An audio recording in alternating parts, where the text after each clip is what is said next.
Magandang umaga, hapon, gabi sa inyong mga manonood.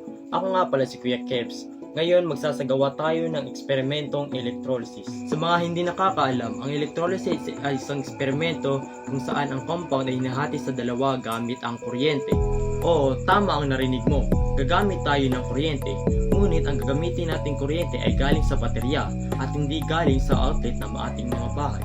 At para masimulan na natin ang eksperimento, ang mga kailangan.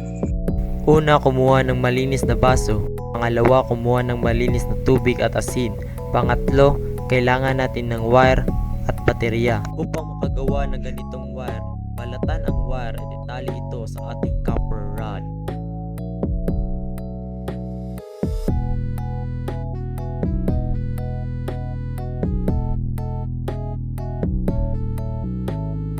Siguraduhin hindi ito matatanggal sa simpleng hila lamang.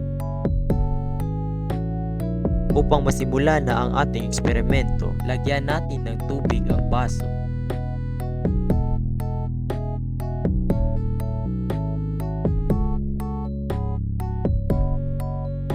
At isusunod natin ang asin at ihalo ito ng 5 segundo. Ilunod ang wire na ginawa natin kanina at idugtong ito sa ating baterya. At kung nakikita natin, ito ay dahan-dahan na bubula.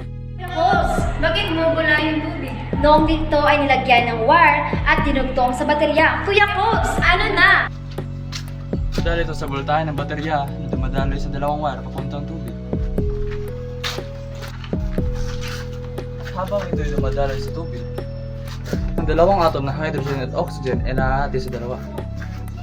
At nahihila ito sa dalawang electrode na anode at cathode.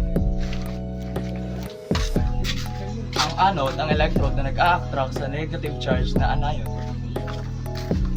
At ang cathode naman ay nag-a-attract sa positive charge na cation.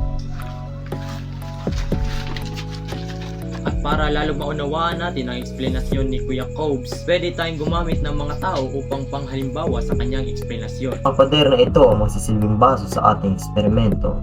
Ang 5 taong nasa gitna ay kumakatawan sa compound ng tubig at asin, habang ang 2 tao na nasa gilid naman ay nagsisilbing si anode at si cathode. At nung idinugtong natin ang wire sa baterya papunta kay anode at cathode, nahihila ng 2 electrode ang anions at cations na siyang dahilan ng paghati nito sa dalawa.